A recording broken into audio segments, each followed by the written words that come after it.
Ya Rabbi salli ala Muhammad habibika syafi'al musyaffa'. Kekasih yang pertolongannya akan ditolong oleh yang maha penolong. Nabi adalah kekasih Allah, dan saat beliau meminta syafaat pertolongan kepada Allah, pasti akan diberikan pertolongannya. Kita di saat nanti di yaumil qiyamah meminta syafaat siapa kita kalau bukan baginda Nabi Muhammad SAW?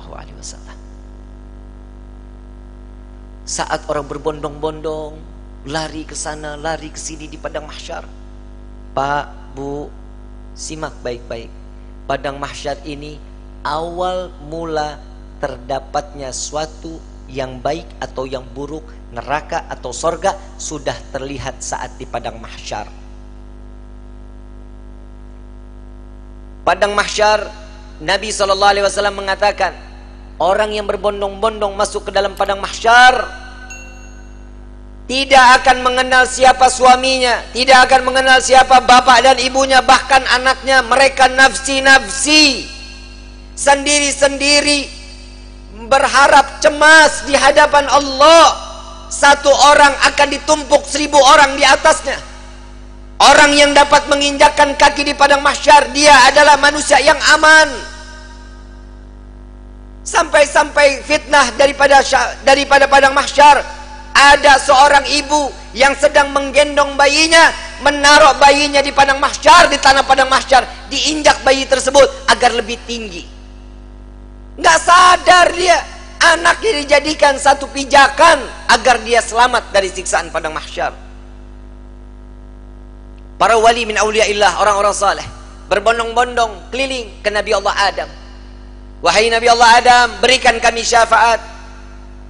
Aku tidak bisa memberikan syafaat kepadamu, karena aku sudah ditolong oleh Allah saat aku meminta untuk diperjumpakan dengan Siti Hawa. Saat ini sampai sekarang kita kenal daripada Arafah. Itu pertemuan antara Nabi Allah Adam dengan Siti Hawa. Ditolong oleh Allah. Jalan lagi kepada Nabi Musa. Ya Nabi Allah Musa, tolong kami selesaikan siksaan padang mahsyar. Mereka ada yang tenggelam sampai mata kakinya karena dosanya, ada yang sampai kepada lututnya, ada yang sampai ke pinggangnya, bahkan ada yang sampai pusarnya dan juga dadanya, bahkan ada yang seleher, ada juga yang sampai di ujung daripada hidungnya, dan juga ada yang di atas kepala, bahkan 2 hasta di atas kepala, tenggelam karena dosa-dosa mereka. Kebayang setiap manusia, insan, masuk ke dalam lautan, tenggelam di lautan, sebentar akan mati. Siksaan akan berakhir. Saat di padang mahsyar, siksaan tersebut sudah tidak akan pernah ada kematian, melainkan menikmati siksaan tenggelamnya setiap manusia. Sudah tidak akan lagi ada kematian. Saat itu kemana kita semua yang ingin kita inginkan? Orang yang tenggelam, mereka tersiksa, sampai orang kafir pun mengatakan, ya Allah, cepat selesaikan padang mahsyar ini siksaannya. Jika kami harus masuk ke dalam neraka, maka masukkan kami ke dalam neraka. Hentikan siksaan ini. Mereka nggak tahu siksaan padang mahsyar belum ada apa-apanya sebanding daripada api neraka jahanam. Orang kafir semua tidak ada yang sanggup melaksanakan daripada siksaan padang mahsyar, memohon agar dihentikan. Sampai kepada Nabi Musa, aku tidak dapat menolong kalian karena aku telah diberikan syafaat oleh Allah menyelamatkan umatku saat dikejar-kejar oleh orang-orang Fir'aun. Coba kau ke Nabi Ibrahim, berangkat ke Nabi Ibrahim. Ya Nabi Allah Ibrahim, engkau adalah Khalil Allah. Sampaikan kepada Allah, selesaikan padang mahsyar ini. Aku tidak dapat memberikan syafaat kepada kalian karena aku telah ditolong oleh Allah saat aku dimasukkan ke dalam api Raja Namrud. Nafsi, nafsi, nafsi, nafsi. Sendiri, sendiri, sendiri, sendiri. Silahkan engkau ke Nabi Isa. Sampai ke Nabi Isa. Ya Nabi Allah Isa, engkau adalah Ruhullah. Sampaikan kepada Allah agar berikan syafaat kepada kami, selesaikan siksaan pada mahsyar. Apa jawaban Nabi Allah Isa? Nafsi, nafsi, nafsi, nafsi. Aku tidak dapat menolong kalian karena Allah telah memberikan pertolongan kepadaku sampai aku diangkat ke langit kedua. Pergilah engkau kepada Habibuna Muhammad sallallahu alaihi wasallam. Dia adalah kekasih Allah. Berbondong-bondong para aulia datang kepada Nabi sallallahu alaihi wasallam, "Ya Rasulullah, berikan kami syafaat." Sebelum orang tersebut berbondong-bondong datang kepada Nabi, Nabi sallallahu alaihi wasallam sudah melihat mereka akan datang kepada Nabi. Nabi berjumpa dengan Allah, Nabi sujud kepada Allah. "Ya Muhammad, angkat kepalamu. Tidak lagi ada yang ibadah di padang mahsyar ini mengangkat kepala lalu sujud lagi Allah di hadapan Allah." Nabi Muhammad sallallahu alaihi wasallam diangkat lagi, "Wahai kekasihku, angkat kepalamu." Sudah tidak ada lagi yang ibadah di padang mahsyar ini. Tetap Nabi mengangkat kepala lalu sujud lagi kepada Allah. Sampai terakhir, "Apa yang kau inginkan wahai kekasihku?" "Ya Allah, selesaikan siksaan padang mahsyar. Biarkan mereka, masukkan mereka ke mizan penimbangan amal baik amal buruk mereka."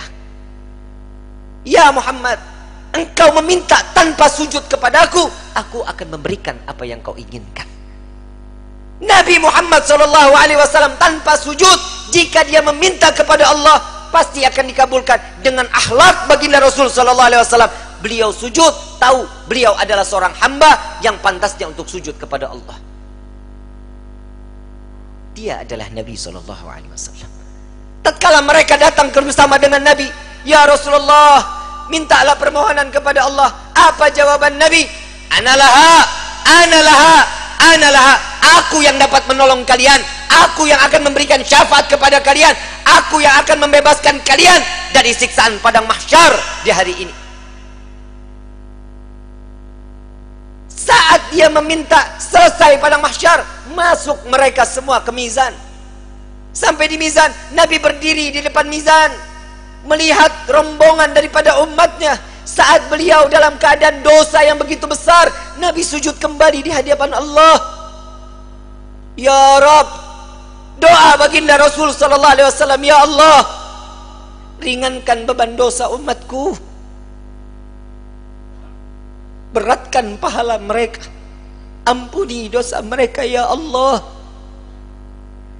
Kita berbuat dosa di atas bumi Allah. Nabi yang terus menerus sampai di mizan pun Nabi sujud kepada Allah agar kita diselamatkan, dibebaskan, agar masuknya kita ke dalam syurganya Allah. Setelah mizan, Nabi SAW berdiri lagi di sirat. Saat dimana jembatan tersebut satu helai rambut dibelah menjadi 7, tajamnya luar biasa, di bawahnya neraka jahanam. Nabi menunggu sampai ada umat yang ingin tergelincir dipegang oleh Nabi, dituntun sampai di ujung daripada jembatan tersebut. Nabi menjaga umat sampai saat di dalam surga kelak, Nabi berdiri di depan pintu surga, tidak masuk ke dalam pintu surga, menunggu satu persatu agar masuk, mereka dimasuk ke dalam surga. Sampai di dalam riwayat Siti Fatimah bertanya, "Ya Rasulullah, untuk apa kau berdiri di depan pintu surga?"